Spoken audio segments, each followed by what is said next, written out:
Well, hey everyone out there. Welcome to the Roasto with Imaginary Friend Jack and Darkosto. Hey, Yeah, how you doing today, man? I'm great. It is Wednesday. It's a nice day out. I had plenty of coffee because we're doing this in the afternoon instead of the morning. So it's instead of waking up, I've woken up, and if I have any more, I will, probably literally run around the room and jump off the walls. That I would actually probably pay to see. Some people do pay that. That's after this podcast. That's a different podcast. That's the premium version. That's right. Well, so what are you drinking these days? I bought a whole bunch of Cuban coffee, like 2.5 pounds of it, because I wanted to make some Cuban coffee, and it actually takes a long time to get through that much coffee. It's a very long time. Since I've bought that coffee, I've moved. And there has been a pandemic, and then also a whole bunch of other world events have happened, and it feels like it was years ago that I bought it, but it was really only like a month and a half or maybe a month. Right? Like it's at both like the same time. It feels like it's kind of rushing by. Like there's so much going on. It's kind of hard to like pinpoint just one thing to like, oh yeah, that happened yesterday, but then a million things have happened afterwards. But it also feels like I've been inside forever now. You just want to go. You just want to go outside. Doing the work from home thing for like what? We've been doing it for about a month now. Has it been a month? It can't be. No. Has it been a month? I mean, I don't know. I started beginning of April for sure. It's been at least 15 days. I'm pretty sure before that, though. I think last week of March is when I started bringing everything home. That's crazy how fast time has gone, but yet so slow because you just want to get the heck out. Yeah, for sure. I'm like, we're doing everything we can to like take walks as much as we can, especially right now because it's so shiny outside. But yeah, everybody else does too, and they all walk down the sidewalk right next to each other and just talking to each other and breathing on each other. It's really wonderful that people are following the quarantine. Yeah, social distancing rules. Yeah, I mean, well, we try to like maintain our 6 foot distance, especially if there's other people. But yeah, you're right. I've been seeing a bunch of people out there and not really following the rules that much. Yeah. Oh, get this! I went to go pick up a prescription yesterday at like the pharmacy, right? And we were like walking through the aisles, just real quick, seeing if there's anything that we need. And we're like, especially right now, I'm like, you know what? We get in, we get out. We're like strike team. Like you dart down the aisles, you only touch what you need to touch, you get through the register, self-checkout if you can, and then you're out, right? And we're taking a look at something. I can't even remember. I think we were looking at cards because we have a friend's birthday coming up. And like one of the employees came by and was like making a joke and everything, like, oh, 6 feet apart, you two. And I'm like, yeah, funny. And then they did like one of those, like how you like swat somebody on the back real quick, like if you're friendly with them. Right. Yeah. So they did that and like actually like hit my back. And normally I wouldn't think anything of it, but like in that moment I was like, I have to take a shower right now.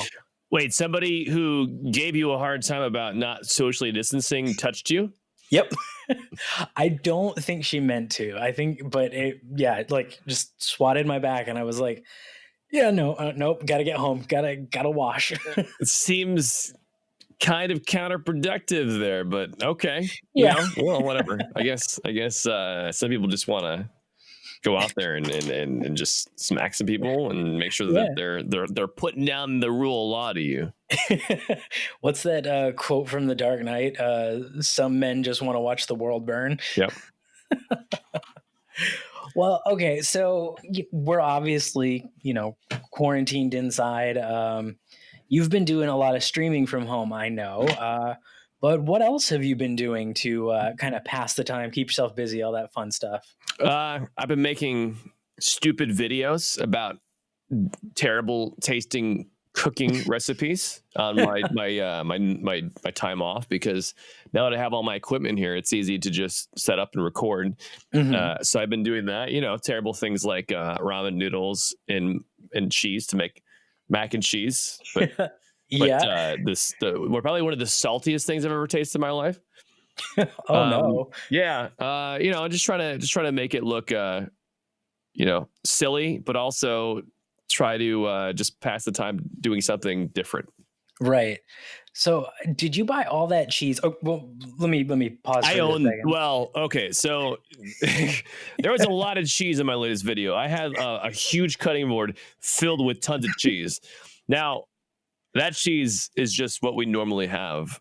It's like probably what, like 10 pounds of cheese of different Why do types. you have so much cheese? Because cheese is delicious. You put cheese on everything. Cheese, you got to have different types of cheese. You can't just have one cheese. You got to Oh, have cheddar cheese is good for everything. So you got to have an amount for a lot uh-huh. of that.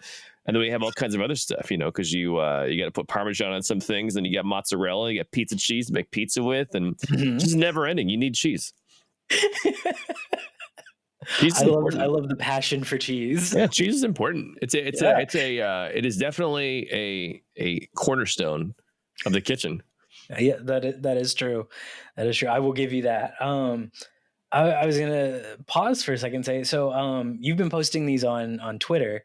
Um, and one of the coolest things I have to say is I get to see these before they go out to the rest of the world, um, which is really fun, getting to see behind the scenes. But over the course of, I think you're on like what, video number 5 now? I think 5 or 6, yeah. Yeah, and it's really cool to see, like, when we kind of first started hanging out and stuff, like we started talking about like video editing and things like that. And even in something as like simple as what you're doing, like one camera, all that good stuff, like your progression as like an editor and like how comfortable you're getting on screen has been like just absolutely fantastic to watch, I have to say.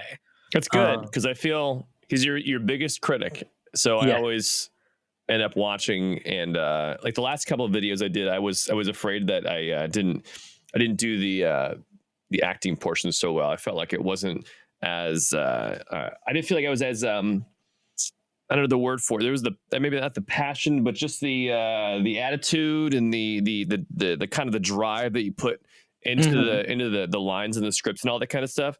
The last couple I watched, I was like, and I think I actually ended up maybe figuring out that you can make a lot of stuff that may not seem so great or so funny, or you can actually supplement a lot of that in editing, which is Mhm. a bad thing to learn, because I have found out that instead of character driven stuff, it's now sound effect driven, and editing, the cut to be something a little bit different or whatnot. And that's a bad lesson to learn. Bad habits. Yep. But I Well, think okay. it's good to know that, like, a simple change in the dynamic of the music you put in the background can make the entire video seem that much more what you're looking to make it be Right. overall in terms of tone. That is one of like my biggest things with Hollywood, and especially horror movies. Uh my partner, the Inevitable Gray, as they like to be known online, and I actually did another podcast here recently, where we talk about the fact that we both love horror movies. And one of the like the big things that we got into in the first episode we did was the sound design in movies. Like, I am like, what you've just brought up is like a huge pet peeve of mine, especially in horror films. um they give all the scares away, like with the music. Right. Like, are you a fan of horror movies at all? I like horror movies. I don't know if I have ever watched a horror movie though, like with the mindset of what they're doing technically. Sure. I usually just like horror movies. I don't really know what it is about horror movie, because just they one of the few things these days that actually will kind of bring out a reaction. Like you're Right. actually like you're scared or you're disgusted or something. They elicit something, and there's not a lot of things that do that these days, I suppose. Yeah, that is true. Like we're kind of dead to a lot of stuff. But yeah, so like horror movies for me, like that's where I got started actually in like my writing career. And just like it's what I wanted to do as a filmmaker. I was like, I got so tired of watching like all these horror movies and not being scared anymore Mhm. because I'd learned like some of the like the things that they do, like the fact that most horror movies before a jump scare occurs, they put in something called infrasound, Mhm. um, which is like inaudible to the human ear, but you can still feel it in the air almost like coming through the speakers. And it puts you on edge because again, since you can't hear it, but you can feel it, something's wrong. And then again, like we were talking about, is the music. Like I can't tell you how many movies have been ruined for me because like the music starts to swell and the soundtrack kicks in. And perfect example of which is did you see the movie The Strangers? No. Oh, I think it came out in like 2006, 2007, somewhere in there. It's simultaneously the best and worst horror movie I think I've ever seen. Because if they would take the music away from like they just take the full soundtrack, take the score out, which as a music lover, kind of kills me. I think, music can make or break a film, but Yeah. if you were to take the score out of that movie, it would be absolutely terrifying. But because the music is there, it leads you in too much. And they have like the cheap violin screech to like go with the jump scare or whatever. Right. Um, and if you see that movie in a crowded theater, it definitely benefits because somebody is going to react to that jump scare, which kind of sends like this ripple effect through the crowd. Mhm. Um, but when you watch it by yourself, like I did with the first time, like there was one scene in the whole movie where I was like, this saves that movie. Um, and Well, it was one that, it's almost like you can't. It's hard to. Some movies are more of a collaboration of everything together. So like instead of just Mhm, relying on characters or relying on the camera work or something like that to be scary, so you have right. this collaboration of the composer and all these different and the editors and all this kind of stuff to do some of that where Oh yeah. but then it's it's good in certain places but not so great in other places. I mean, I think Castaway was a movie that was not a horror movie but Mhm. obviously but was I don't think it had any music. I think it was just the sounds, and it Oh did a yeah. pretty good job. Oh yeah. So I guess it just really depends on how. I guess it just really depends though, because sometimes not having any music is appropriate, but other times not. Right. But I think it's if it's just reliant on that, then it might be not so great because if that's the Yeah. only thing that's really telling you what's happening to make you feel like it, then yeah, maybe there was some other things that are lacking. You Yeah. know. Um, like one of the coolest quotes from Martin Scorsese actually is that his view on music in a film is that it should neither make the scene or break the scene. It should be something that makes it something entirely different. So, and you can really see that in a lot of his work over the last 15 years or so, especially in like The Departed. If you take the soundtrack away from any of his films, those scenes still work. But when you put the music in, it makes it like it just enhances it. It Right. doesn't it doesn't change the meaning of the scene. And I really like his approach to that. Um, but you're right, like they all have to play together. And horror movies here lately, I think they get kind of lazy sometimes with it. And they're like, well, we know the music's going to lead you to the scare, and that's the frustrating thing. As this is an art form, and taking those cheap routes and those, you know, I get sometimes you have to do it, but other times I'm like, come on, I really want this to be good. Why are horror movies so much more noticeably cheaper or lazier than other kind of movies? Is it because of the fact that it started out with low budget movies with people with little experience doing their own Um, thing, or is and it just kind of now you have this group or this foundation of that. Mhm.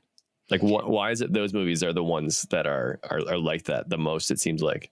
I think it's because horror movies and horror as a genre doesn't follow the rules. If you think about it, like take like Castaway is a perfect example. That's a drama, right? It's like an adventure drama, Right. I would say. Um, there's kind of some standards that you have to follow in that.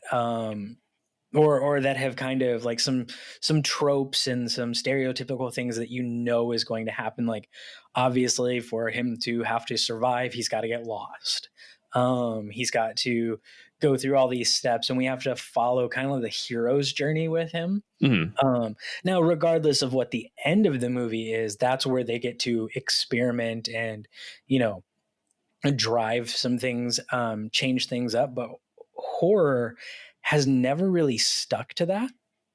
I think. I mean, if you look at like uh, the original Frankenstein movie, introduced, I believe it was one of the first times that the jump cut was ever used.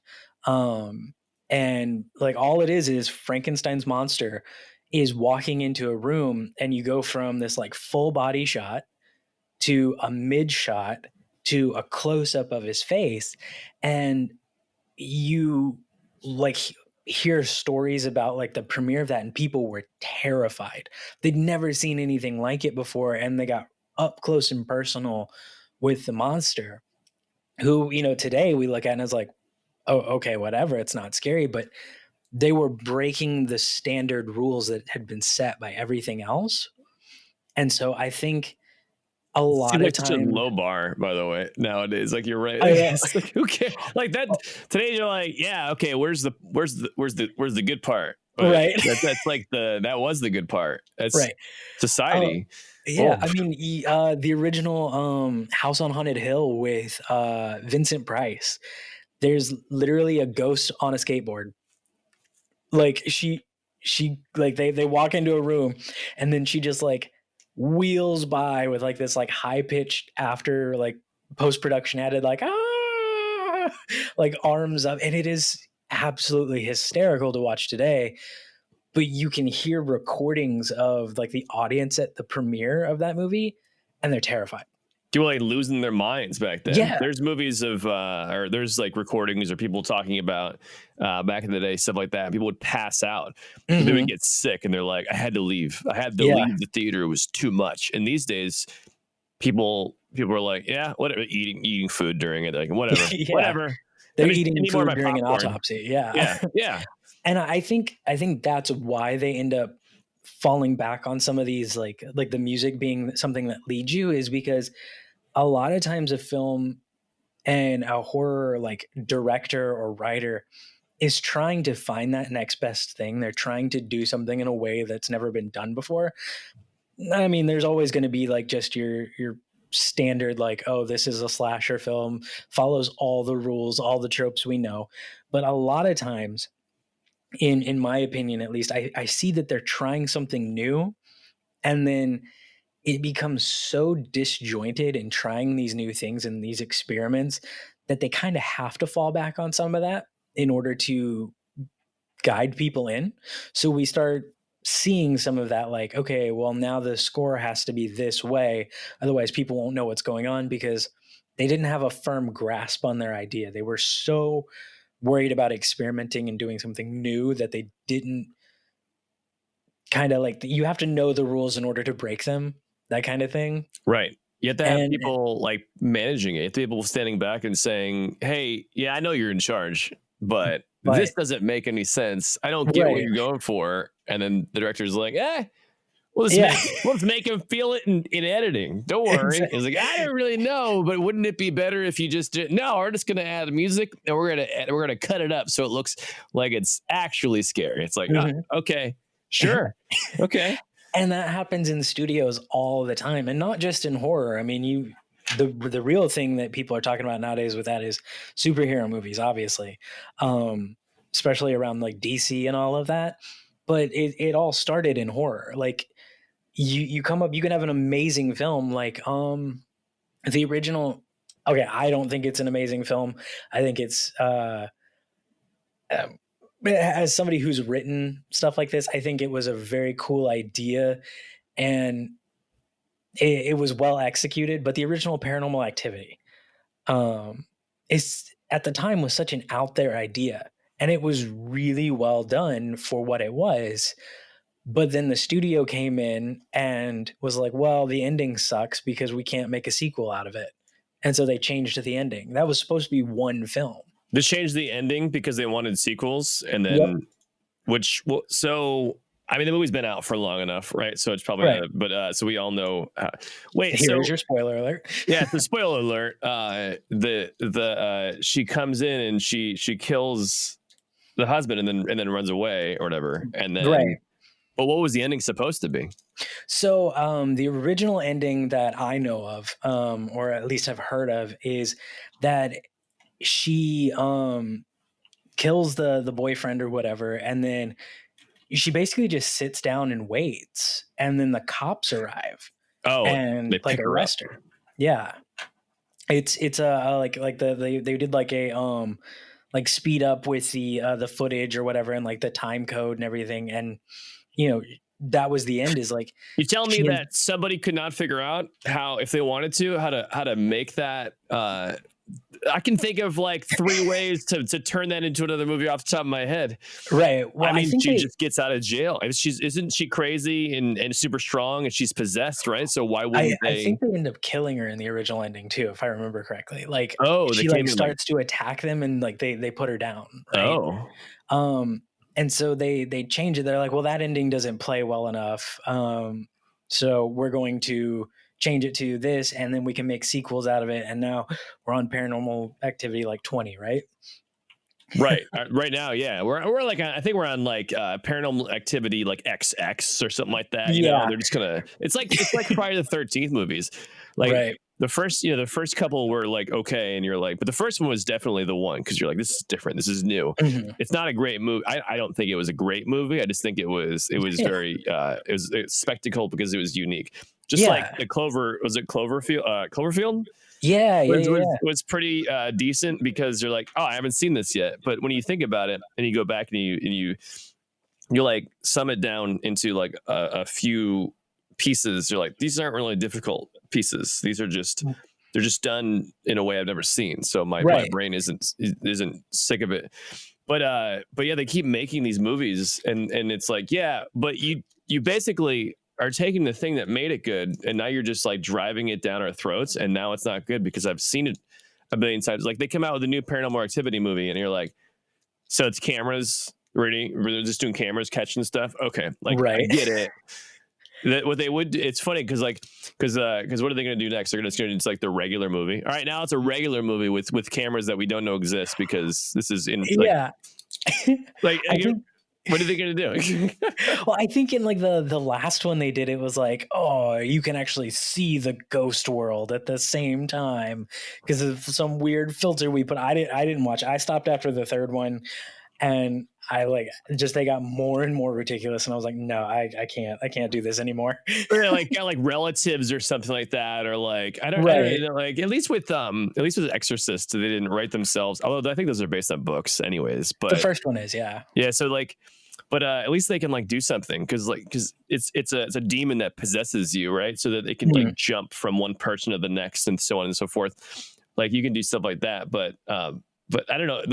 Speaking of movies that people thought were absolutely terrifying and and when they were in the theater would lose their minds, these days when you watch The Exorcist, I will say it holds up really, really well. It does. Having said that, it's still so much lower of a bar in comparison. Oh, yeah. It's like there was that, what was that, House of Wax? This is not the original one, the new one. I've never seen the original one, but the new one. Yeah. Movies Paris like that just relies on gore. Yeah, it had Paris Hilton. That's right.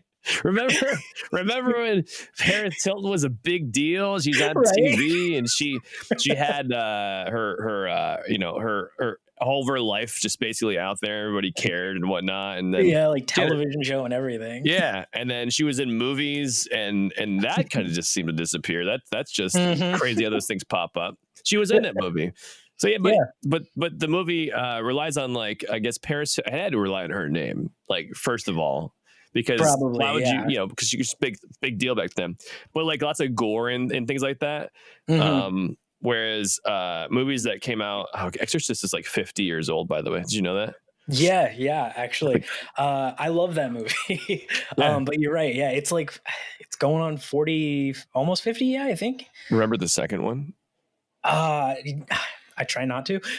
Everybody forgets. The third one was awesome. The third Yeah. one has one of the, you want to talk about something that does not rely on editing to carry the scene Mhm. until the very end, is the scene when you're looking down the hallway in the hospital and Oh, you yeah. have the nurse. It's like, how long is that? It's like minutes long, I think, right? It's like Yeah, 4 or it's 5 just minutes maybe. one take. It's Yeah. one take, and you have this nurse, and it's the middle of the night in the hospital. For anybody who hasn't seen it, the middle of the night in the hospital, you just have this one long hallway where Mhm. all the hospital rooms are, and she's just going in, she's checking on rooms, and so on and so forth. And then I think at one point you see somebody else in the hallway that she has no idea is there, and there's nobody else around, it's just her. And the lighting is done really well because it's like dark enough, but light enough she could see. And then, like, at the very end, the whoever the entity, the thing that was there, like, comes up behind her.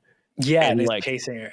yeah, but the whole Yeah. scene is like, I don't think there's nothing there. There's just that. It's like, instead of using like loud sounds or like gore or anything like that throughout the scene to carry it, it's just like Mhm. that uneasy, what the heck is going on? Like, this is really long. Like, what, something's gonna happen. When's it gonna happen?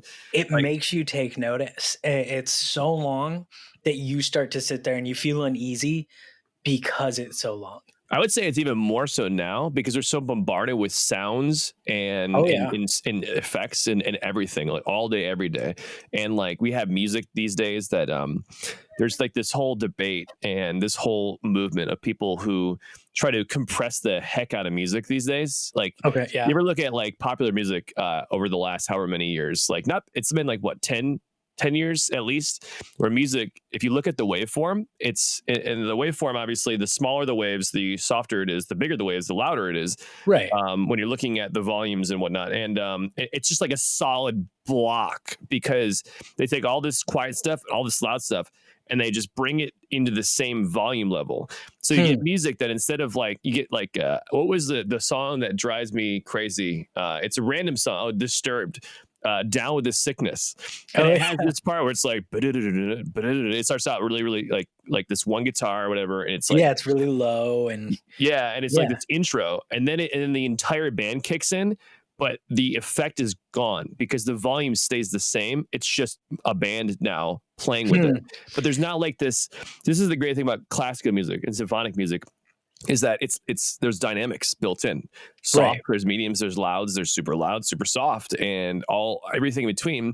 And they use those to add effect. And when that effect is gone, you have that, what's left is you have a single guitar playing something, and then the band kicks in, and there's no effect there. You're just like, oh, okay. We're at a show, there's going to be more volume if you go to a Right. show, because you're like, all right, here's the guitar, and then it hits you in the face with this music, and which is awesome that Right. would happen. But when you listen to music these days, it's like everything is so like compressed to be loud in your face like that all the time. Yeah, So you then don't you get feel this, it. yeah. And then you get this scene where there is no sound. There's nothing. There's just like, there's so little effect in terms of like stuff that's supposed to be like just dangled in front of your face. There's nothing at all. Mhm. It feels, I say that scene feels way more effective nowadays because of how much we have to put up with and listen to every day. Oh, yeah. That silence is so effective. It's like, have you seen 1917 yet? Yes, Yeah. I have. So By the way, I had to look it up because I was convinced that the entire first half was done in one take. yeah, Because that was they like, do it feels such a like good that. job. Yeah, yeah. But sorry, go ahead. You're gonna. No, well, I was gonna say, like, that's one of the reasons why that film is so good and why it's so effective and why we saw it opening weekend, right? Mm. We just on a whim were like, hey, we actually went to iPick. And we Nice. used that the gift card that you gave us for Christmas. Nice. And we were like, you know what, this They looks have good. good, We don't they know have much good about. buffalo chicken wrap, little buffalo chicken spring rolls. Oh They're yes, so good. they're so And good. truffle fries. Oh, the truffle fries. We had like the whole mound of truffle fries It's because I think, amazing. It's like a yeah, meal. But then the first time I got it, I ordered it thinking it was a side, but that's like mhm, the truffle fries can be a meal that they can feed really a can. family of 5 for a week. That mound of truffle fries, and I got it as like a side, thinking I didn't know how much there was going to be. Like We that's made the one that same should, mistake. yeah, that should be like on the side. It should say this is 5 pounds of fries, just FYI. It doesn't Right. tell you. Because like I ended up getting like the I think I got the wrap, and then Shan got the sliders, which came with fries Oh too. yeah. Oh, you And got like, fries and more fries. yeah, Nice. 2 loads of truffle fries, but it was That's so good, so worth it. nice. I think we ended up like bringing it home and had them for like the next few days because they lasted forever. Literal days Right? of you think about it, and that's excess right there. You want to talk about Yes. excess in today's world is 20 pounds of truffle fries given to you at iPick. And a booth like for you and one other person with Yep. like a bistro table. Oh my, that is the fanciest theater I've ever been in, and I've been to the Chinese Man's Theater in LA. That is right there. Yes, that is it. That's the that is what everybody talks about when they say, what exactly, where did we go wrong when it comes to responsibility? And it feels like iPick is now It's let's right be there. clear. iPick is awesome to go It to. is. I love it, but man, feels Oh, like some irresponsibility when it comes to that. When it it comes to really that does. particular establishment. But those truffle fries are so tasty. They're the They- tastiest. I know, and I can't wait for all of this stuff to be over so that I can go right back. Right. We won't stop. That's Yeah. gonna lead us. That's why the ice caps are melting. It's because of iPick. That's it. It is. And people like us who keep going. Yep. Yep. And it's crazy too, because it's like you leave. It's expensive when it's expensive when you think It about it. is. But when you really think about it, you're like, yeah, but I get a lot of food. So if you Yeah, really equate and that, like I'm getting a lot of food, and it's not like crazy expensive. You can go to more expensive food places, but you get yeah. enough food for it. But then Yeah, you go and you're hooked. They yeah, get you, and they're like, you hey, get you want good to? portions, good drinks too. Like Yeah. the cocktails were wonderful. They have martinis that are fantastic. Right. Oh my god. Everything there was so great, and their staff was like they said they're ninja servers on the menu, and they really were. Like Oh yeah. the guy like freaked me out at one point because I was so invested in the movie, and then like all of a sudden he was there and he's like, "Here's your check," and I was like, "Oh god." iPick is like they're like a dealer, but in terms of the movie watching, the movie going experience, Right. They like give you all this, they give you a taste, and you're like, this is fantastic. I want to continue to go. And not like the creepy dealer who's sitting there with a trench coat, like, "Hey, you want to buy what's ever in this pocket?" Like the good, like fancy white collar one that's like the design. Here's all the Street. designer stuff. Here's this. I crafted this pill for you from like, and I gives you the best synthesized movie it. going experience. Yes, and here it is. Take it. And you're like, also, by the way, sign up for our membership rewards. You can get money off. And you're like, okay, well, I got to do all this. This sounds great. And then what happens is it's so potent and it's so good that every other movie theater just doesn't do it. You don't get it. You can't handle it. You're like, no, I can't. I live so close to other movie theaters, like literally walking distance for other movie theaters, or it's like super, super close. I can't do it anymore. iPick is the only theater for me. And it's crazy because you think about it, like it's so crazy to think about. Remember when people just were? Remember when back in the day before I was born, and well, obviously we would remember it, but we've seen and there's just you just had a chair and you had a big terrible screen and they're like, here's some terrible popcorn. Right? Everybody had to deal with that. No, we can't do that anymore. We've become so obsessed with. It's got to be a boutique experience now. Right. Artisanal movie theaters. I mean, I'm into it.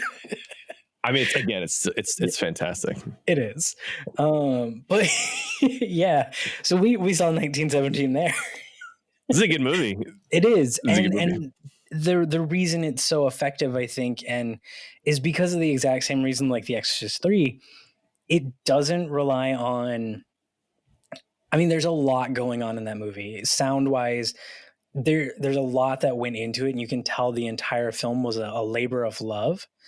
But the fact that they hold on everything, like that one take, idea and mentality, and the way it's presented forces you to pay attention, and Right. you start looking for everything on that screen. Within the first 20 minutes, you're like, oh my God. And you're hooked. And it's because we don't do that anymore. Just like you said, like it's so effective because we're used to this quick cut culture. Yep. Everything is 60 seconds or less, or sometimes even 30 seconds or less. When you think about, like, I don't want to sound like I'm, too old of a man right now, with like ragging on like TikTok and, Instagram and stuff, because I use those. I love them. But, it's, what's the next thing? What's the next thing? Oh, what's funny? What's quick? What's The next thing is they're gonna install an implant in the inside of your eyelid, and then every time you blink, you get a funny thing, and it's gonna be like, that's it. That's it. As fast as you blink, there's the thing. That's the content. That's it. It's gonna okay. be so quickly served that And you won't even remember it. You won't even know what's happening, but you'll be like, that's funny. What happened? I don't know. Yep. It was the thing that happened in my eyelids. It's those subliminal messages like in your dreams, like they have on Futurama. That's how you do it. There it is. There's the new content creator influencer method to consume is just subliminally in your dreams. In your dreams. You don't even need to watch my content. You just go to sleep and then just play this music, and there you go. You wake up and you'll be like, oh, I need to subscribe to Darkosto. I don't know why, but I need to. I need to go buy light speed briefs. Right? Like, I gotta go buy this thing. Why you gotta buy this thing? I don't know. I need to do it. We're under a lockdown. I don't care. I've got Amazon. I've got this passion that I need to do it. Right. Oh my God. It's ridiculous. It's I think we're really hitting with media. We're heading to that point beyond like all repair if this Quibi thing takes off.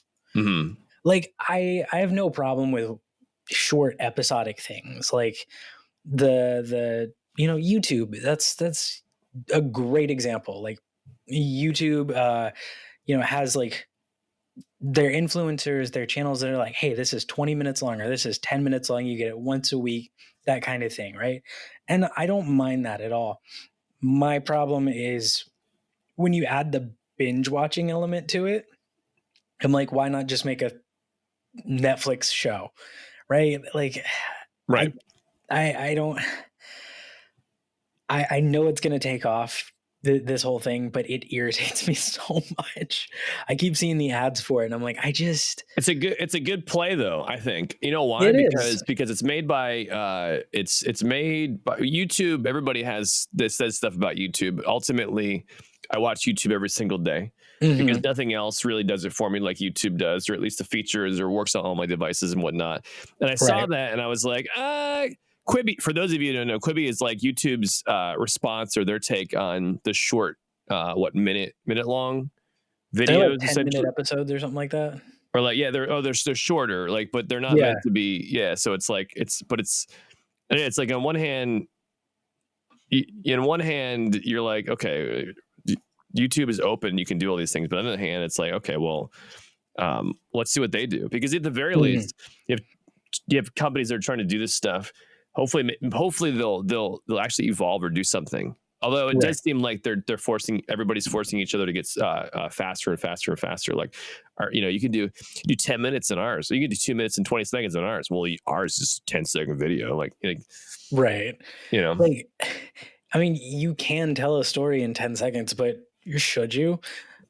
Remember that old is it YouTube? I don't remember who did it. It was like 10-second. No, it was 5-second. What was it? It was basically this website did all these dramatic videos, but they're like 5-second flicks or something like that. They were called. Oh man, It was hold on, I'm gonna look it up. 5-second. I'm never gonna remember it, but 5-second films. That's what it was. 5-second films. If you've never seen, I used to watch this. Oh my god, years ago, and it was. I don't know if this predated Vine or any of those kind of things. Maybe it did. I think it might have. 2008. It says copyright, which is before. I remember there being. Vine. Yeah, but I remember being. If anybody did videos, it was definitely. We can be sure of a couple things. The quality was terrible because we have all seen YouTube videos and things from the YouTube was still getting started, right? But also they would do these literal 5-second videos in the format of what we see now, but it was so much more highly produced, and just it actually was really, really well done. And it's interesting. I don't know why I brought this up, but now that I'm thinking about it and saying it, it's so much more interesting how we've forgotten this. I feel like people have forgotten this exists, but I don't even remember hearing about it. Right. A lot of people throw on like TikTok these days, and it's so much lower of a bar. I don't know. I don't get it. Maybe it's because there's so many more people, and the way that it all works is there's a lot more diversity of content. But man, 5-second films is pretty good. I think there's people actually doing it too. There's still people doing it? I see something from like with Trump on it, which I would assume that means it's got to be within the last few years because that would seem like I guess a coincidence. Yeah, maybe. Oh wow, I'll have to look this up because I mean, yeah, I just found their website, so I'm gonna bookmark this and check these out later because I think I have nothing wrong with short form content by any means. I think it's actually really cool, and it's a cool challenge. Like Vine was such a cool idea to me because it forced you to think outside the box. Like, how can you get what you're going for in this amount of time only? Right. It's cool. It's cool by itself. It's not cool as a replacement for content. There should be long, there should be medium, there should be short content. But none of them are meant to replace the other. Exactly. It really depends on your situation. Yeah. Yeah. I mean, and I think that's why TikTok is kind of cool, is the idea that, it's so many people being creative, just like Instagram, just like, I can't really say Twitter. Is Twitter creative, or is it just a voice of your opinions? I'm not on Twitter that much. But like TikTok, Instagram, even Snapchat to some extent, like that's people being creative within the limits that they're given. And there's so much, and you get exposed to all these different people and all these different creators, which is really cool. I think when a big company or like a production house that has the means to do something else and do something that can really blow us away, like in television or movies, and show us something, is instead trying to invade a market that like this, I don't think that fits. I don't think they should do that. Right. Because I think it breeds an unhealthy competition.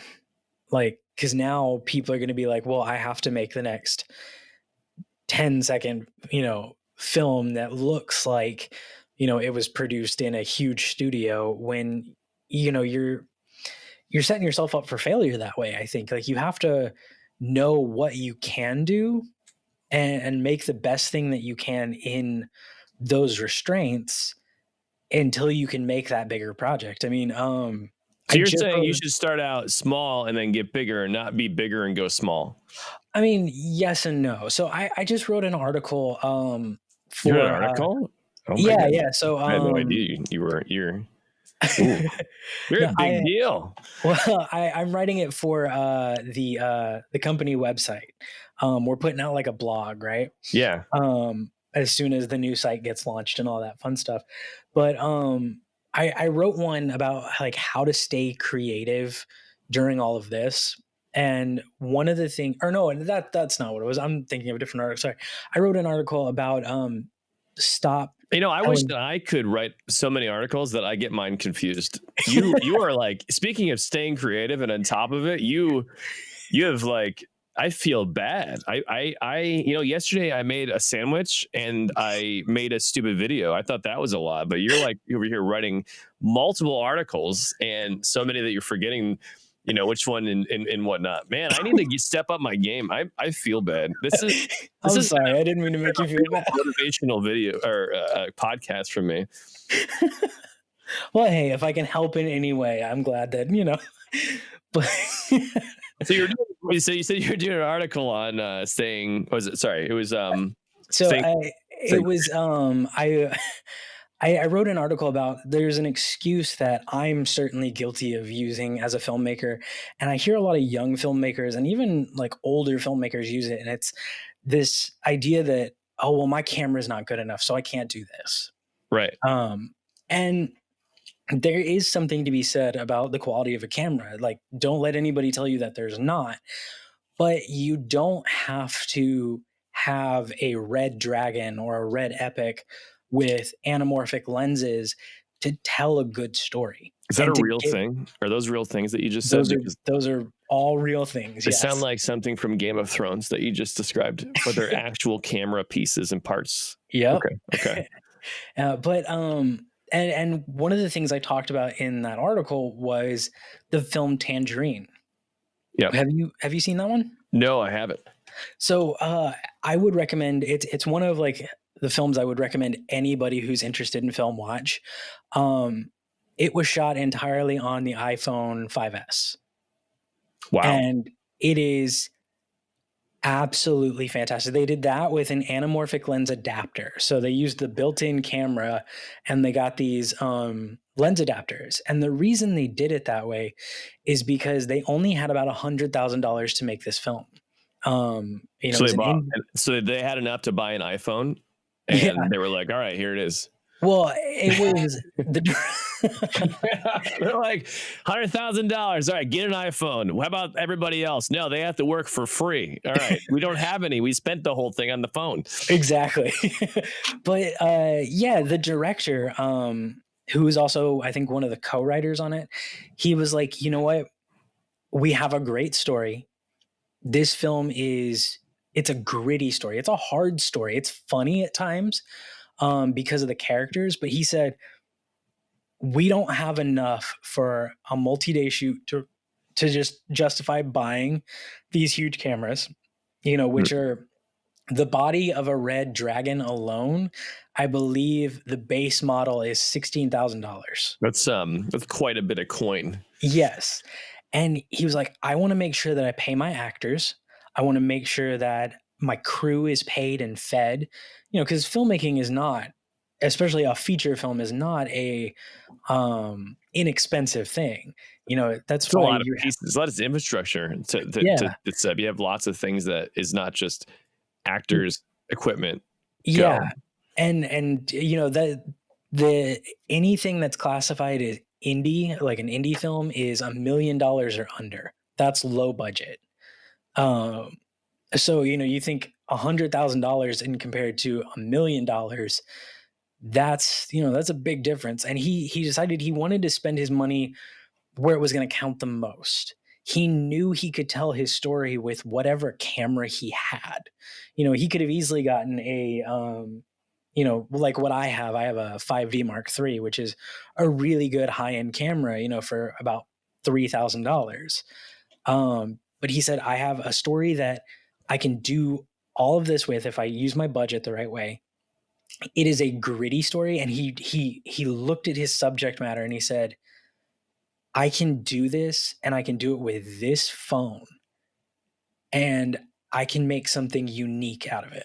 Because when you watch Tangerine, when you watch this film, from the opening scene, it's rough. And even though the first 3 minutes is kind of funny, if you're listening to what the characters are saying, you automatically know, okay, yeah, they're funny. And these characters are someone that I could listen to and I could laugh. But the world they're in is really hard. And you are justified in feeling that when you find out that both of them are prostitutes. Mm-hmm. And you know, when you boil like the whole thing down to just its log line, like the one sentence pitch, the the movie is a woman is going after the man who broke her heart. But there's so many layers on top of that because not only is, you know, she's transgender, she's African American. Both of our lead characters are African American and transgender, which is something that you haven't seen in film. You know, there's like no representation there. And yet this is doing it all in one. And it's this fantastic journey that you go on. And Yeah. you feel it. You feel the world. You feel like you've stumbled onto somebody's Instagram feed and somebody's put it all together, and it is so well done. Meanwhile, there are kids out there in 6th grade that are like, I cannot go to school tomorrow if I don't have the latest phone. I need it. The camera needs to be better. I can't. How do you expect me? How do you expect me to go and show my face to school? Right. And like there's multiple examples of that being done, right? The Richard Linklater, who directed School of Rock and Dazed and Confused, and like I'll name a movie from the 2000s that was popular, and he's one of them. Right. He directed a film like 2001. I think it's called Tape or Tapes or something like that. It's all shot on a mini DV cam in a motel room with Uma Thurman, and I can't remember the two actors who were in it, but and it's fantastic. You know, the thing about those movies, though, is that you're talking about them. The number one thing that you bring up and other people bring up about these movies is what they were shot on. So it actually feeds back into itself. Yeah. Where it was, I guess it was really a product of their budgets, there's constraints and whatnot. But ultimately, people are going to say, man, Tapes was done on this small device that you can buy, or Tangerine. I own the device. I own a device. I have the iPhone X, whatever, and I could probably film a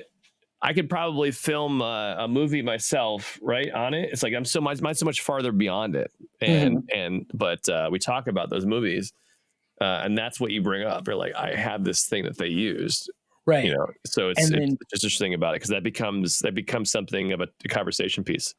Yeah, and it's the thing about it, and the reason why I say, you know, you can't use that as an excuse is because it's not about what you're shooting on. Because again, like it's proven you can do this. I don't think you should shoot Avengers on a iPhone. I think that's a bad idea. You could try.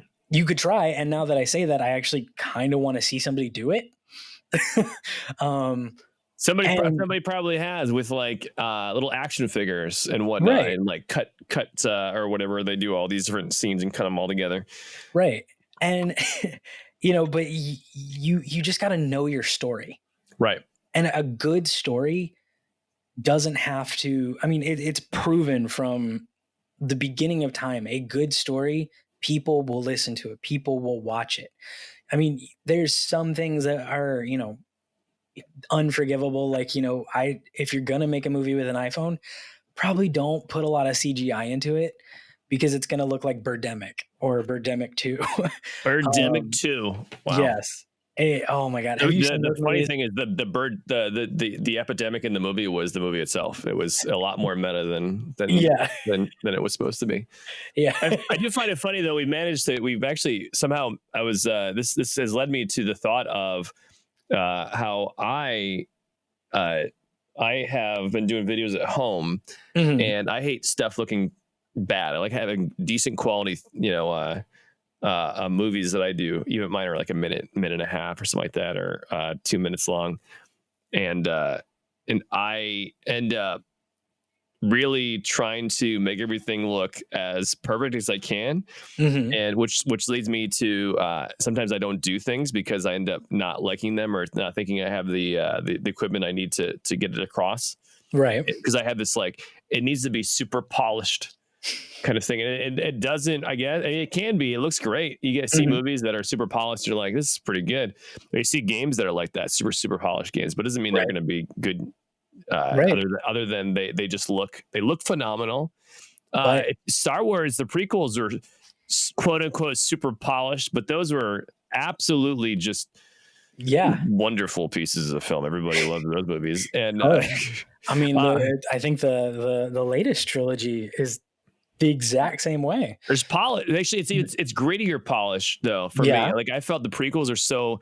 I felt watching the prequels. I should be also in a clean room because they were Yeah. so sterile to me. But they felt like polished. But then I never felt like there was actual backup in terms of like characters or Right. actual like something that I cared about.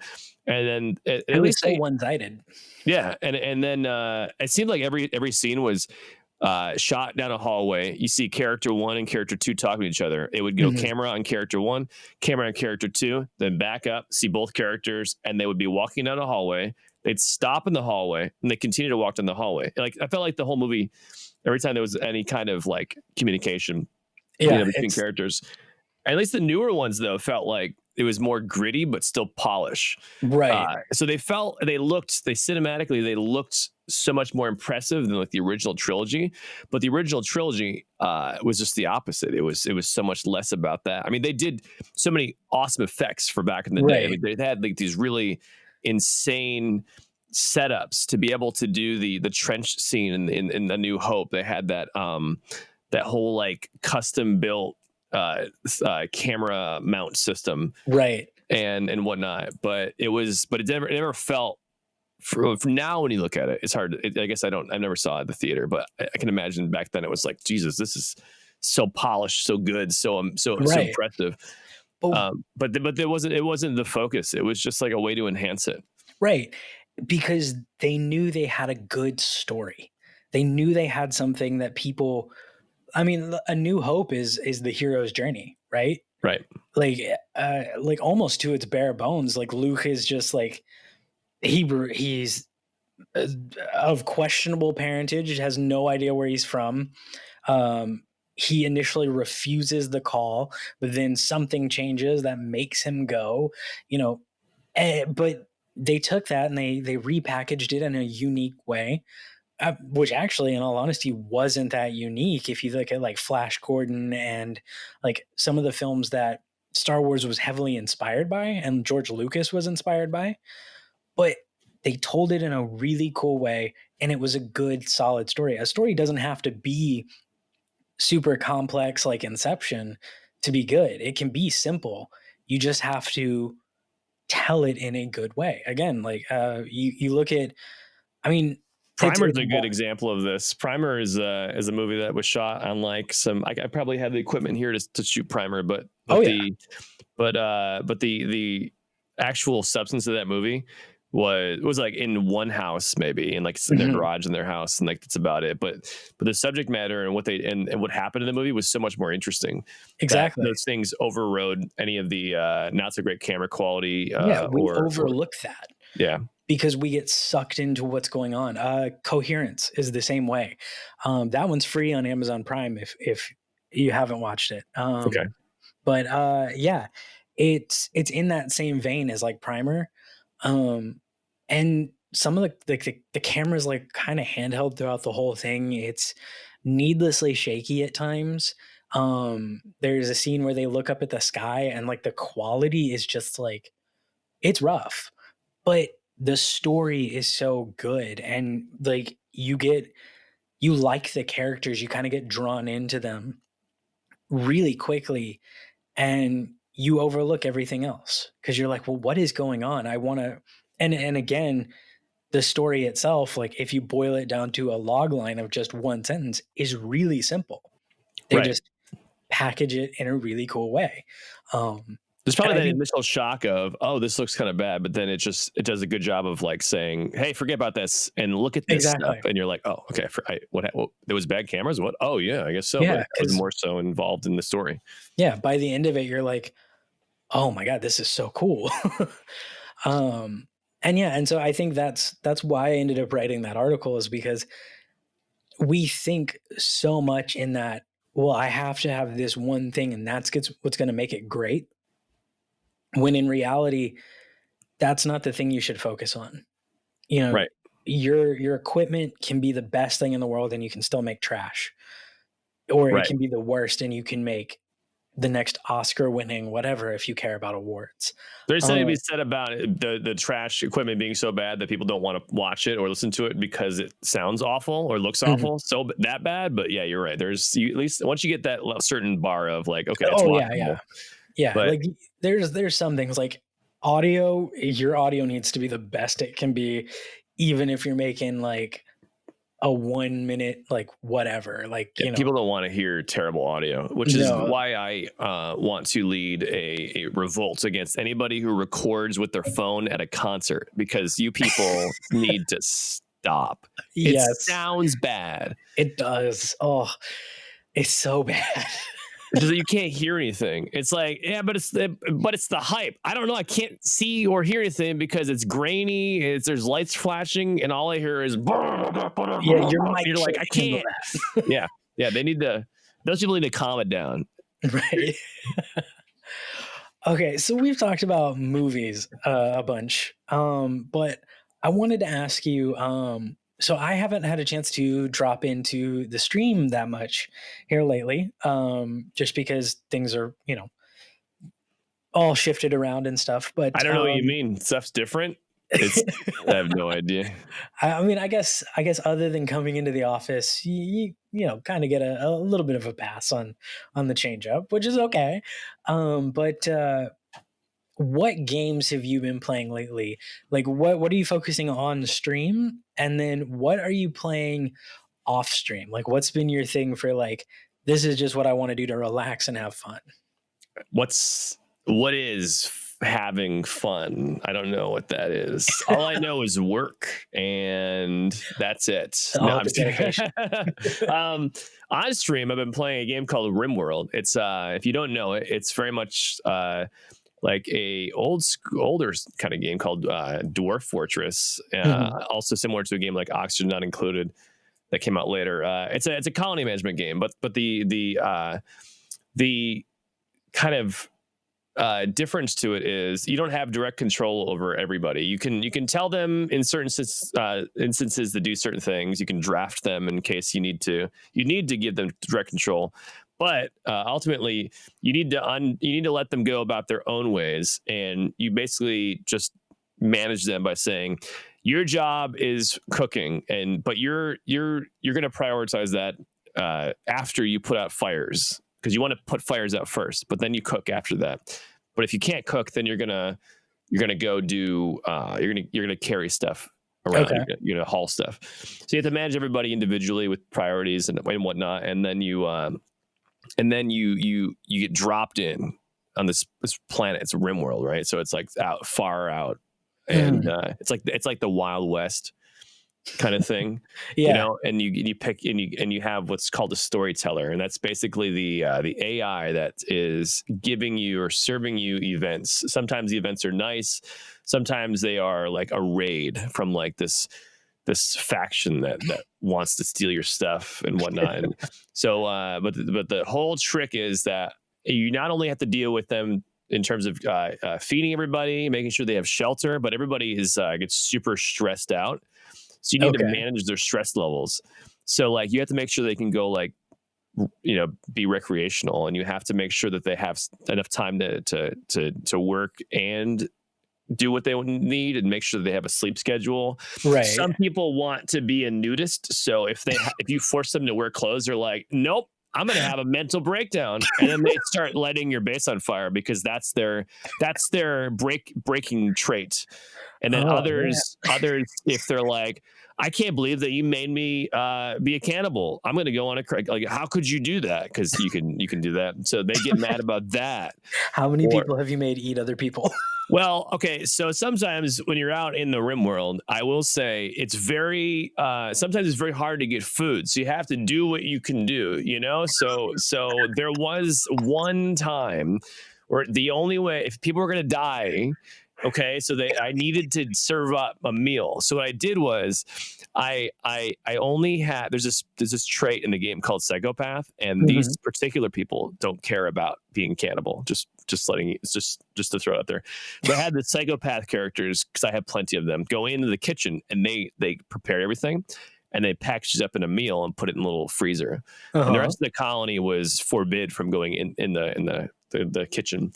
So everybody had to come in and they ate their meal, and then they knew what they were eating, and they were all upset about it, and they all started breaking down. Some people will stay in their room and they don't want to come out. Others will start throwing a tantrum and beating on the walls and whatnot, or other people will go crazy and start like trying to hurt each other. Uh-huh.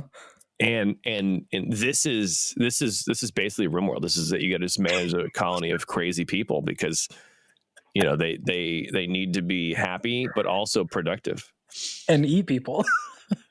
if you have, that's what you have to do. You got to do what you have to do sometimes. I mean, some people would probably say I'd rather not be alive than do that. That's fine, I guess, but It's your choice. Yeah, it's your choice. Except except in RimWorld, because I do tell people they need to eat, so they have to eat.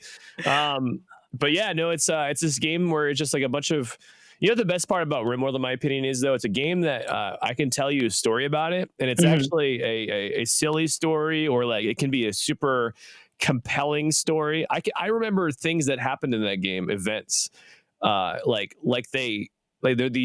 embedded and seared in my memory because you live through them, and they're just these crazy events or these stories, and if everybody, you can name everybody.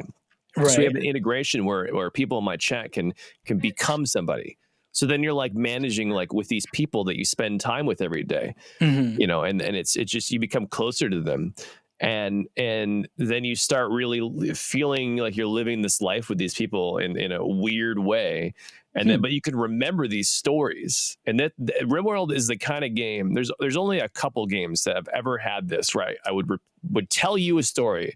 It's a video game. It doesn't matter. Like it doesn't matter in the grand scheme of life, but it's a video game. But I can tell you a really crazy story that you're like, that's actually really interesting. Yeah, there's not many stories or games that can do that, and it's really really awesome. I sit down and tell you all these events that happened, and that's just like one event.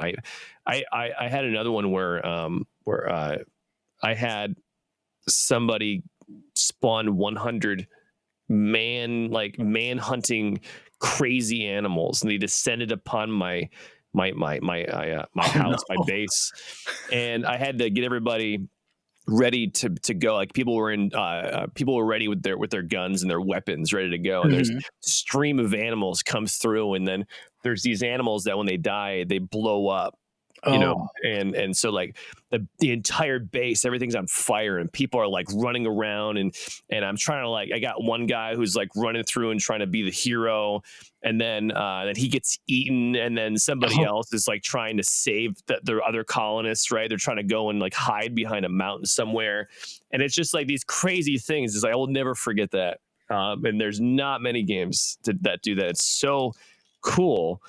And it's a really really fun game, but man, is that game difficult. It's very unforgiving. Well, man, it sounds like you need to like write all these down and like put a book together like called like Stories from the RimWorld or something like that. Right.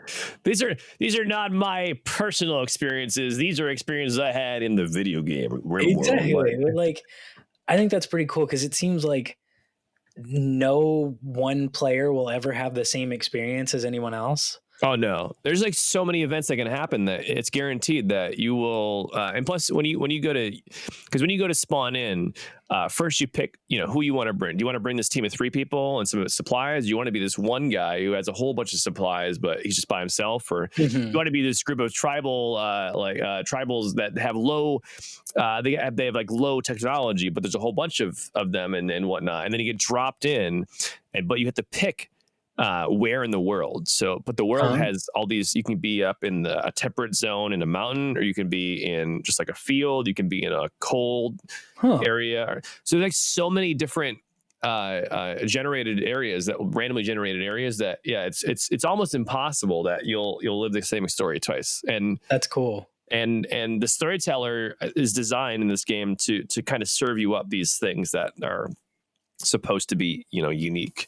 And depending on what level, there's 3 storytellers, and each one of them has some ramp it up the difficulty, then back it off, and they ramp it up again. Or other ones are just completely random, and then other, it's just kind of it's done so well that I've never played two games the same, and because of that, it has always been a fun experience. I don't feel like I'm just playing. Some games you play it again, you're like, oh yeah, well, I mean, I already played this, so I don't really want to do this.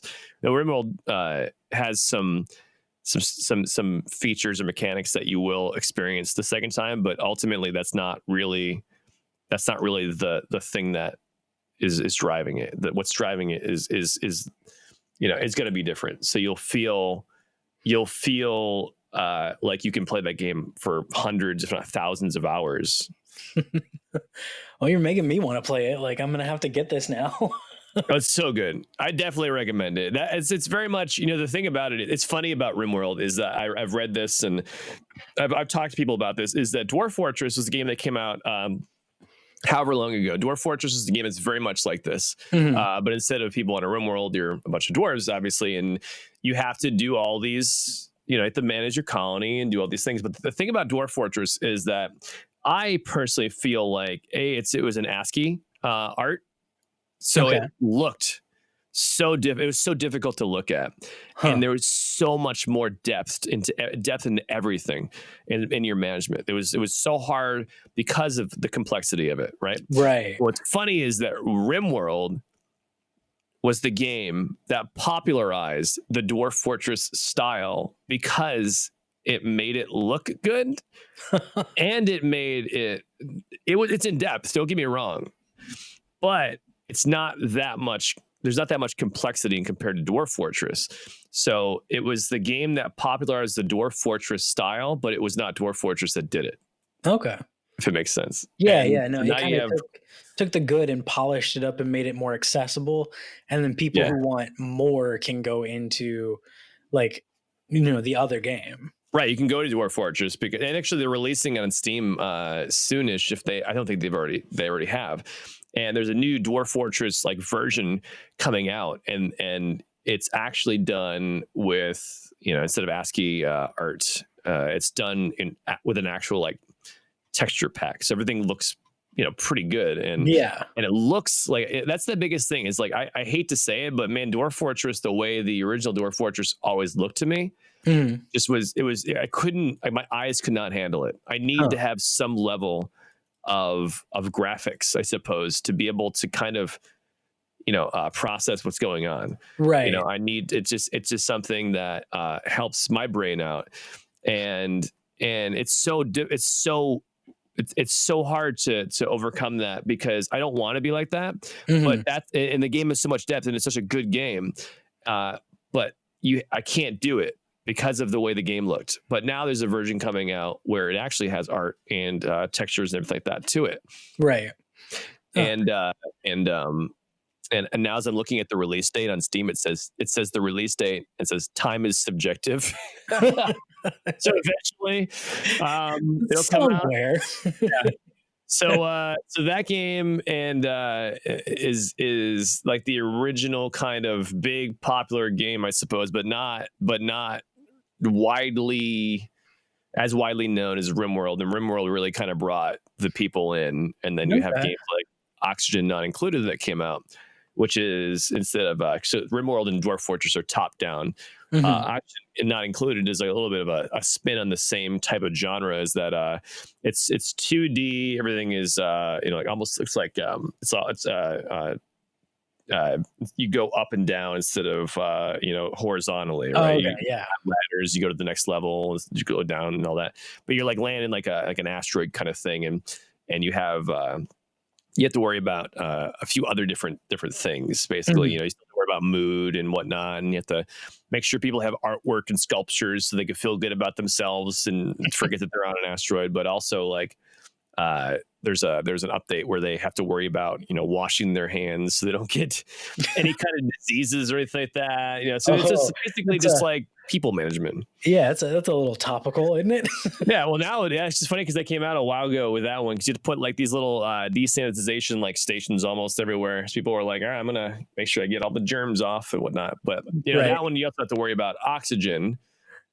Because you're in an asteroid, right? And to pump oxygen in, or you have to make sure temperatures are good and all that kind of stuff. So it's a really cool genre, and usually They're very in depth, and you can put a lot of time in and have a different experience every time. Mhm. It's really hard for me to play offline. I want to play offline. I want to, Right. believe me, but I can't because I'm trying to save all the good stuff for stream. So that means I Right. have to like sit down and play something else that isn't those games because you want to have that crazy experience to happen when people are watching. So, Right. so being a streamer sometimes is a bit meh, especially when your hobby is playing video games Right. because you Yeah. want to do it. That's a fine line that to have to walk, is you never want it to get to the point too where you play something where you're just trying to relax and then it starts to feel like, well, I'm just at work, so you never get a break. Right. So There's this thing, and you probably know what it is that I'm talking about. When you love to do something as a hobby, many people when they have to do it, start to not want to do anymore. oh yeah. Oh So yeah. it's like video games, you would think be like one of those things like that, like I don't want to do anymore because I have to do it. Mhm. But that's one of the few things that I still love to do, even outside of streaming. So it's crazy that I've maintained the hobby and the job portion of it. Right.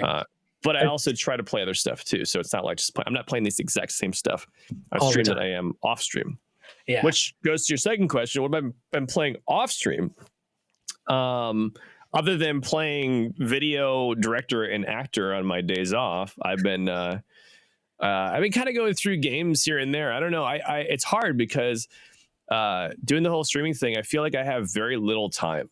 Mhm. So like trying to get into something is difficult. I bought God of War, the more recent version for PlayStation 4. It was like $12 on Amazon one day, so I bought that, Right. and I have that, and that's like queued up and ready to go. And I have a few other games I've been trying to play. I got a game called Mount and Blade 2, not Mountain, Mount and Mount yeah. and okay. Yeah. To Bannerlord, which is a game that came out. Essentially, you have you're like a commander, and you have your tiny little army, and you're trying to build it up in this Mhm. huge kingdom, and then just kind of climb the reins of six, the rungs of the Rungs, reins of society. So you're trying to do that, amass his army and have all this, and it's really fun. But it's a game that just requires a lot of time. right.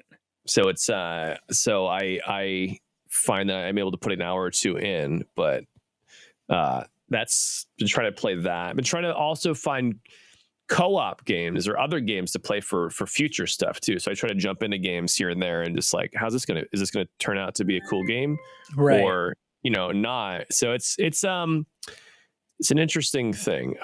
At home, when I didn't stream, I used to be able to spend hours and hours and hours, like weekends. You get home Friday and you're like, I got all weekend to play games. Right. I feel like it's less so of that these days. I don't know if that's because I'm like an adult now or what, but Wait, we're adults? What? by technically when it comes to your age, I think that's how that works, right? But Oh, ultimately when it comes to everything else, we're probably maybe that's why my knees hurt so much these days. the older you get. I was thinking Yeah. about this. I was like, man, if I lived to be 80, I got like 50 something years left. And then I said, oh yeah, but then my body's gonna start hurting more. So is it really gonna be the same? Like I'm gonna live as old as I am now, plus half that, right? So I have Right. that many years left ahead of me. But man, my knees and my back are gonna hurt. So it's like Yeah. it's like it's not as high quality as It's it was. it's definitely not the years, it's the mileage. Right. And I'm like, I should move around more, make sure that doesn't happen. I see these people on TV that are like 85 years old and they're doing like 50 laps in the pool. Like, I Yeah. should probably do something. And I'm like, and every day I'm like, yeah, I should have done that. Yeah, maybe I should tomorrow. have, but I've also gained weight at home too. oh I yeah. gained 7 pounds since I've been here. Oh man, that's rough. It is rough. It's Yeah. rough because I had a good balance. I had the walked to the bus stop and then walk to the office Oh kind yeah. of thing, and those amount of steps almost offset the food that I would eat every day. But now Mhm. I'm not really walking a whole bunch, so there's nothing to offset that. So I'm just putting it on. I'm just tacking it on to the bill, And then when Yeah. I walk out after quarantine, I'm gonna be. You won't even recognize me. I'll have so much. I'll have like 2 of me. Oh man. but that's just more to like enjoy though, right? Like it's There's two more in me to love. two for the price of one, man. That's right. That's right. You gotta have. I guess you gotta have. But that's a good way to think about it because you feel good about yourself. But that's also, in my opinion, a good way to say to be okay with it. Yeah. Because I'm like, yeah, well, there's two of me, so that's fine. But ultimately, I still need to have that motivation to like maybe like walk around somewhere. No, I get you. It's I feel the same way. Like again, like I said earlier, we're trying to walk as much as we can while still being safe. But Right. yeah, being cooped up, I'm like, I'm not lifting as much as I was, a few weeks ago, like putting the studio together or like building a set and things like that. It's like, oh man, You I don't feel like it. Yeah. this. You Yeah. feel it. Your body knows it's like it's not doing what it used to, and Yeah. it like needs it. It does. It really does. Well, hopefully we'll be back in soon and getting back to the good parts of the routine, right? You know, it's weird because I thought about this yesterday. Is that we live in a state where it actually has been the curve has been flattened a lot, and we have a lot. We're a lot farther along than other places are. But Mhm. yesterday, I thought about like I don't know if it's just maybe because I'm desensitized to it, or news stories aren't happening in having these crazy like dire headlines any longer. But I'm like, it feels weird because are we still in like I'm like, are we still? I don't see them reporting on the number of cases going up or the number of people who are Right. dying. But I'm like, I had a thought briefly. I'm like, are we still in the middle of this, or like, or what, or like, what's going on? Like, I don't. It was so weird. Last week or 2 weeks ago, I was like afraid to go outside Right. just to be safe because I don't want to get something. If I get something and I get sick and it's just me, then I get sick. That's what happens. I Right. pay the price. But the problem is that like if I give it to Ash, who is a nurse, she could get it and give it to somebody and they could die from it. And that's my problem. It's not Right. me getting sick. It's me getting somebody else sick and them dying. Right. So I'm trying to And be you like gotta aware. yeah, you gotta take that responsibility of it's like, yeah, you might be in the age group or whatever where things won't be that bad for you, but you have no idea who you could spread something to or, because this is such an easily transferable thing. And yeah, Right.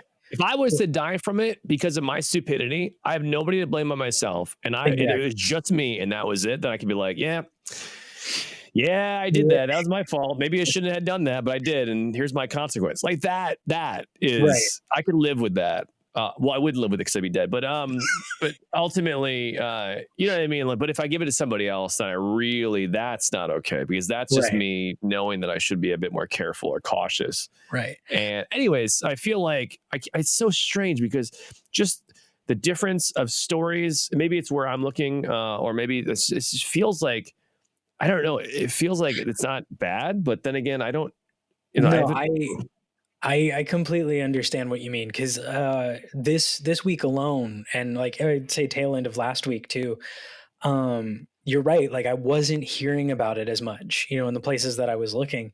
Um, in all honesty, I've been hearing more about how the people up at the top, not to get too into the weeds on that, are like praising themselves for a good job when they didn't do a good job. right. Um, but like here specifically, it's like, where we are, I'm like, well, things are somewhat kind of starting to get under control and things don't seem as dire anymore.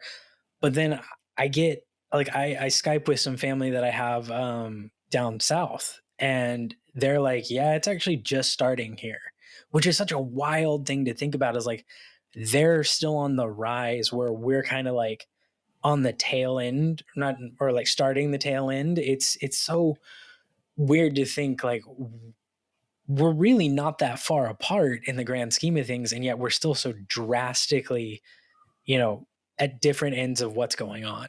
Right. Yeah. It's crazy because even if we were to open our doors in Washington State on May 4th or whatever the date was, Oh yeah, yeah. if they did that, I don't, it's obviously you can't just open everything and say go, because then what if somebody flies here and then Oh just yeah. starts it up again?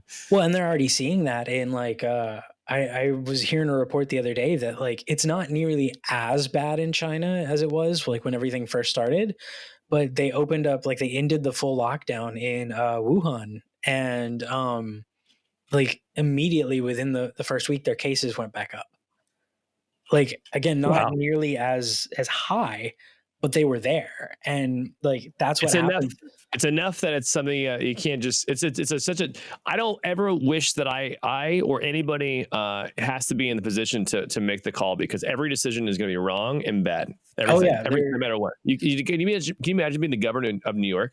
oh God, no. You I can't don't do it. want to. It's just like you have that many people, and Yeah. it's like everything you say, everybody's gonna have a problem with. Everything Mhm. you do, it could save lives to do this stuff, but it's all gonna be wrong no matter what. People will get sick. People will probably die from it, but it's all gonna be wrong to somebody or something out there, Yeah. because you'll never be able to fix it 100%. You can't just be like, here it is.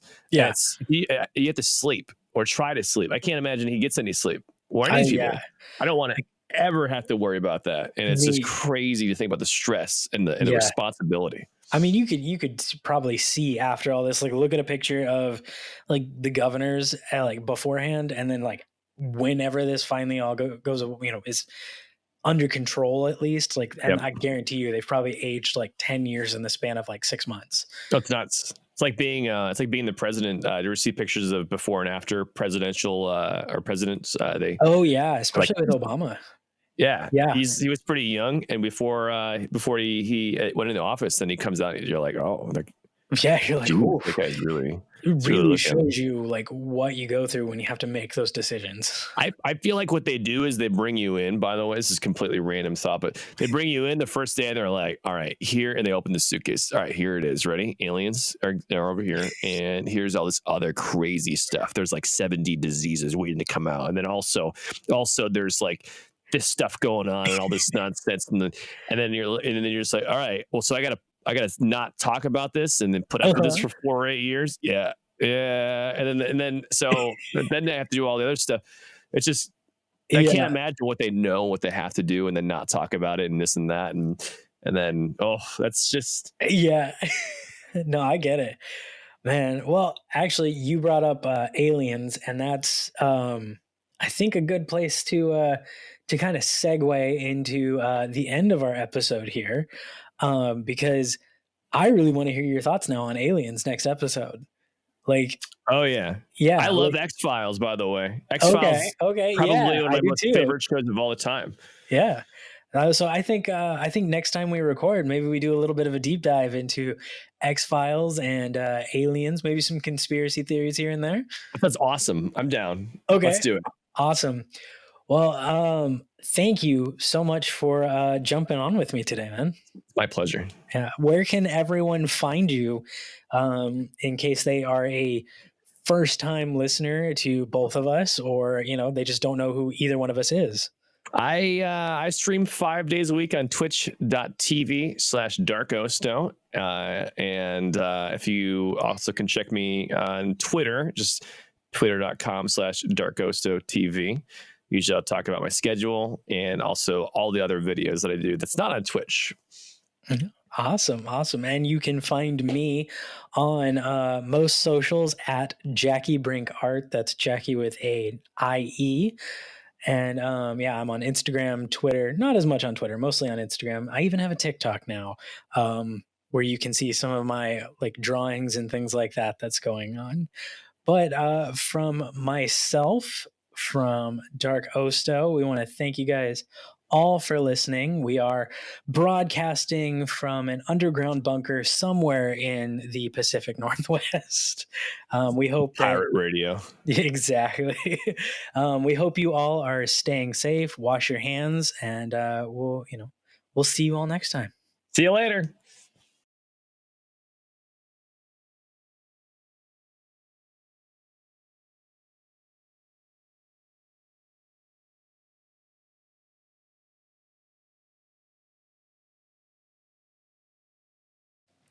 Hey everyone, Imaginary Friend Jack here with one quick update.